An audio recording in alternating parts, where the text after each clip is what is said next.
Daily taste the daily.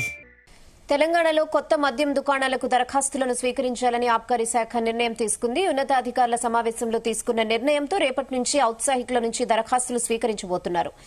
మద్యం దుకాణాల కేటాయింపు స్కెడ్యూల్ కు మార్గదర్శకాలను జారీ చేశారు. 2 ఏళ్ల వ్యవధి గల కాలానికి మద్యం షాపులు కేటాయిస్తారు. 2025 డిసెంబర్ 1వ తేదీ నుంచి 2027 నవంబర్ 30వ తేదీ వరకు కొత్త లైసెన్స్ జారీ చేస్తారు.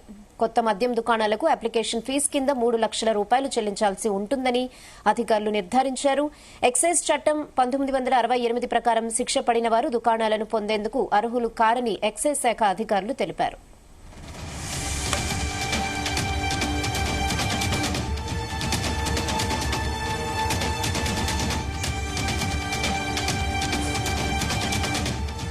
ఇదే విషయంపై మరిన్ని అప్డేట్స్ మా ప్రతినిధి శివ అందిస్తారు. శివ, రెహానా, తెలంగాణ రాష్ట్రంలో ఉన్నటువంటి 2620 మద్యం షాపులకు అయితే దరఖాస్తులు స్వీకరించాలని ప్రభుత్వం అయితే నిర్ణయించడం జరిగింది. ఈ రోజు నుంచి కూడా దాదాపుగా ప్రభుత్వం నిర్ణయించినటువంటి ఏదైతే జిల్లా కలెక్టర్లు ఉన్నారో ప్రభుత్వం నిర్ణయించినటువంటి ధరలతో పాటుగా దరఖాస్తులు రేపటి నుంచి స్వీకరించాలని అయితే కొద్దిగా వాటి రిజర్వేషన్ కల్పించాలని చెప్పేసి ప్రభుత్వం అయితే నిర్ణయించడం జరిగింది. దీంట్లో గౌడ సామాజిక వర్గానికి చెందినటువంటి వర్గానికి 15%, ఎస్సీలకు 10%, ఎస్టీలకు 5% రిజర్వేషన్లు పూర్తిగా ఈ రోజు పూర్తిగా కలెక్టర్లు అయితే రిజర్వేషన్లు ఎన్ని షాపులు ఏ జిల్లాలో ఎన్ని షాపులు ఉన్నాయి దాని ప్రకారం వాళ్లకు ఈ రిజర్వేషన్ల ప్రకారం ఎక్కడ కేటాయించాలని చెప్పేసి కలెక్టర్లు అయితే ఒక నిర్ణయానికి సాయంత్రం వరకు ఒక నిర్ణయం తీసుకొని విడుదల చేయనున్న ఆదేశాలు అయితే జారీ చేయనున్నారు కింద ఆబ్కారీ శాఖ అయితే.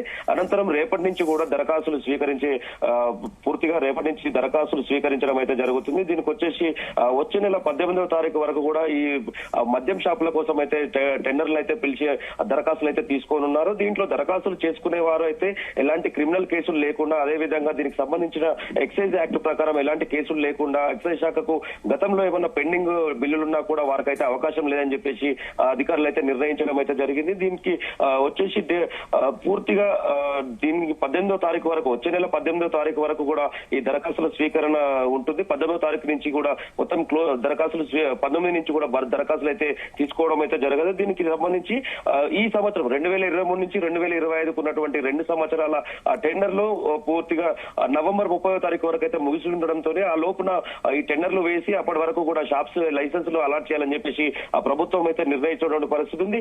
ఎవరైతే దీంట్లో దరఖాస్తులు చేసుకున్నటువంటి వారిలో అయితే 23వ తారీఖు రోజు లైసెన్సులు అయితే డ్రాల్ తీయడం ద్వారా రంగారెడ్డి జిల్లా కలెక్టర్లు, అదేవిధంగా హైదరాబాద్ ప్రతి జిల్లాలో ఉన్నటువంటి కలెక్టర్లకు సంబంధించినటువంటి వాళ్ళ పర్యవేక్షణలో డ్రా అయితే తీయడం జరుగుతుంది. వాళ్లకు ఎవరైతే డ్రాలో వచ్చినటువంటి ఏదైతే పేరైతే వచ్చినటువంటి వాళ్ళకైతే లైసెన్సులు కూడా అందించడం జరుగుతుంది.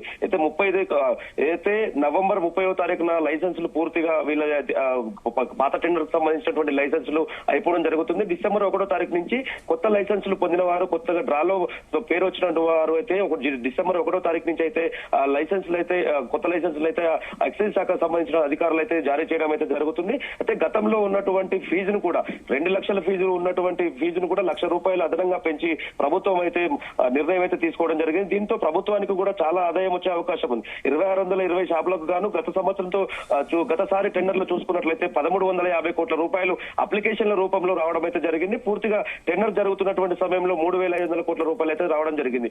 దాంతో పాటు ఈసారి 2025 నుంచి 27కు జరుగుతున్నటువంటి టెండర్లలో అయితే లైసెన్సులకు సంబంధించి 1 లక్ష రూపాయలు, 2 లక్షలు ఉన్నదాన్ని 3 లక్షల రూపాయలు అయితే ప్రభుత్వం పెంచడం అయితే జరిగింది. దీనితో తెలంగాణ ప్రభుత్వానికి అయితే భారీ ఆదాయం రానుందనే చెప్పుకోవచ్చు. దీంతో దాదాపుగా 1400 కోట్ల పైగా డబ్బులు వచ్చే అవకాశం ఉంది. టెండర్ల ద్వారా, అప్లికేషన్ల ద్వారా అయితే ఆదాయం రానుందని చెప్పేసి అధికారులు అయితే అంచనా వేస్తున్నటువంటి పరిస్థితి. అయితే గతంతో పోల్చుకుంటే, గత 4 సంవత్సరాల 5 సంవత్సరాల క్రితం టెండర్లతో పోల్చుకుంటే 1 లక్ష రూపాయలు ఉన్న దాన్ని 2 లక్షలు చేయడం, 2 లక్షలు ఉన్న దాన్ని 3 లక్షల రూపాయలుగా టెండర్లకైతే అధికారులు అయితే ప్రభుత్వం నిర్ణయం తీసుకొని అధికారులకు ఆదేశాలతోనైతే టెండర్లు ఓపెన్ చేసి లైసెన్సులు అయితే జారీ చేయడం జరిగింది. దాంతో పాటుగా ఇక్కడ ఏదైతే లైసెన్సులు పొందిన వారు వాక్ ఇన్ స్టోర్స్, అదేవిధంగా దానికి మాల్ట్ లాగా మార్చుకోవడానికి మాత్రము ప్రతి ఉన్నదానికి టెండర్ కి సంవత్సరానికి 5 లక్షల ఫీజుతో పాటు, అంటే 2 సంవత్సరాలకు గాను 10 లక్షల రూపాయలు ఖాళీ ఫీజు వసూలు చేస్తున్నటువంటి పరిస్థితి అయితే ఉంది. దీంతో తెలంగాణ ప్రభుత్వానికి ఆదాయం అయితే రానుందని భారీగా ఆదాయం సమకూరే అవకాశాలు అయితే ఉన్నాయి.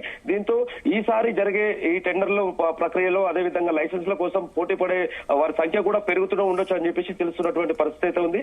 ఈ మొత్తంగా చూసుకున్నట్లయితే తెలంగాణ రాష్ట్ర వ్యాప్తంగా ఈ కొత్త మద్యం పాలసీకి సంబంధించిన టెండర్ల ద్వారా తెలంగాణ రాష్ట్రానికి ప్రభుత్వానికి అయితే భారీ ఆదాయం సమకూరే అవకాశం ఉందని తెలుస్తుంది Rehana. Okay Shiva, thanks for the updates.